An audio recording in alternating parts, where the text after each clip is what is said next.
Ele nos fala no capítulo 64, dizendo, 64:4, escuta bem a palavra. Desde a antiguidade não se ouviu, nem se percebeu, tampouco escutou-se comentários, nem olho algum sequer vislumbrou outro Deus, além de ti, que age em favor daqueles que nele depositam a sua esperança. Aquele cego não sabia, mas naquele dia ele estava encontrando o verdadeiro Deus. Aquele cego não sabia, mas o Deus que o havia criado estava diante dele em forma de carne. Aquele que o formou no ventre da sua mãe estava diante dele. E ainda que alguém questionasse, mas ele nasceu cego, certamente alguém pecou, certamente ele nasceu nesta situação, ele nasceu, como pregou o presbítero Altino, para dar errado. Certamente a família dele é uma família de pecadores e por isso ele está passando por isso. Mas naquela manhã, não importa quem errou ou quem deixou de errar, diante dele estava o Deus Todo-Poderoso, aquele que trabalha em favor daquele que nele espera. Aquele cego podia não ver, mas ele tinha uma esperança.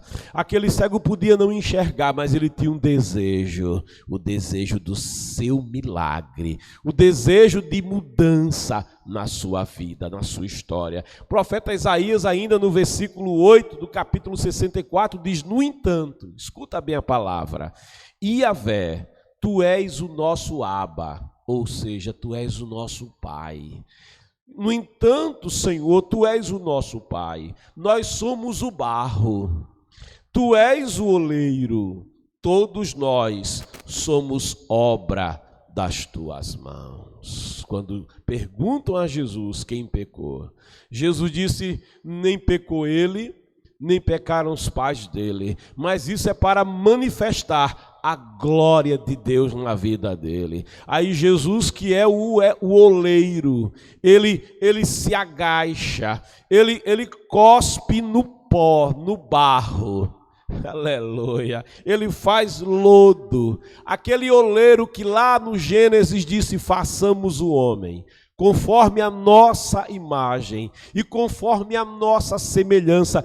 Deus, ele quer o melhor para a nossa vida. Olha em que nível que Deus, ele faz o homem conforme o padrão da nossa imagem, conforme a medida da nossa semelhança. Aí Deus, ele toma o pó e ele forma o homem. Agora este mesmo Deus ali em forma humana, diante daquele cego, o Pai, aquele que lhe deu a vida, aquele que formou aquele cego no ventre da sua mãe, o oleiro, aquele que começou a boa obra, agora vai completar a obra que começou. Ele faz lodo, ele faz a argila, toma nas suas mãos de oleiro, aí coloca no olho do cego.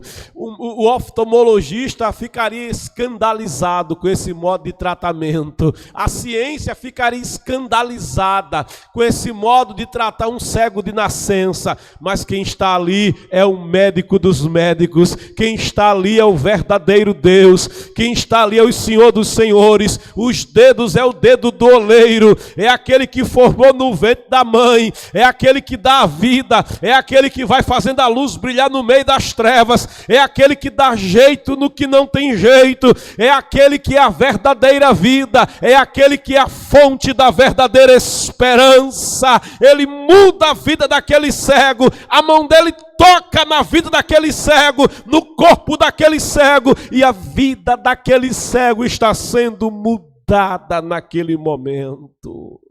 A mão do oleiro, a presença do oleiro chamado Jesus está aí na tua casa, está aí na tua vida, a mão dele está estendida, e depois que ele trabalha no vaso, depois que ele trabalha naquele cego, depois que ele muda a vida do cego, depois que ele faz um ajuste nos olhos daquele cego de nascença, ele diz: agora você precisa se lavar, você já teve um encontro comigo, a palavra trabalhou a tua fé, a palavra trabalhou a tua vida, agora eu vou mudar a tua história.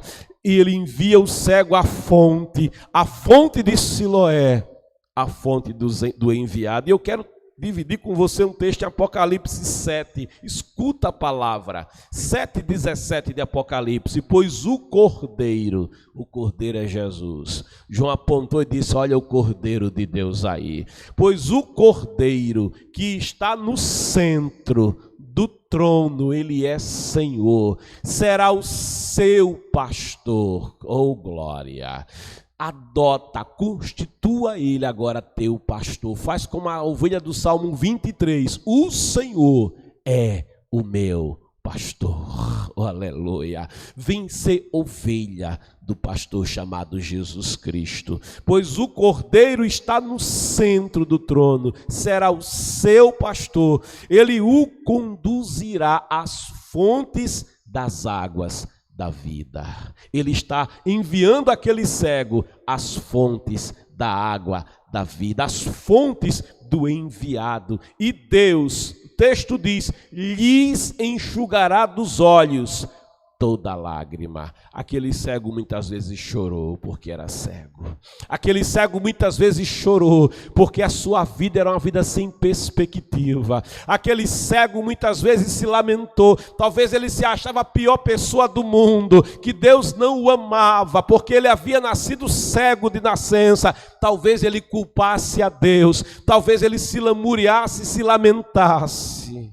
Mas ele se encontrou com aquele que o ama, com aquele que o formou, com aquele que fez intervenção na sua vida e na sua história, com aquele que fez pelo cego que o pai do cego, que a sociedade não podia fazer. Ele deu a ele a luz da vida, e ele o enviou às fontes da água da vida, e as suas lágrimas, a sua dor foi curada. É isso que acontece com aquele que se encontra com Jesus, o oleiro, com aquele que se encontra com Jesus, o Cordeiro de Deus, com aquele que se encontra com Jesus, o Senhor, o Salvador. Por isso eu te convido, eu reforço o convite feito pelo presbítero Altino: venha para Jesus.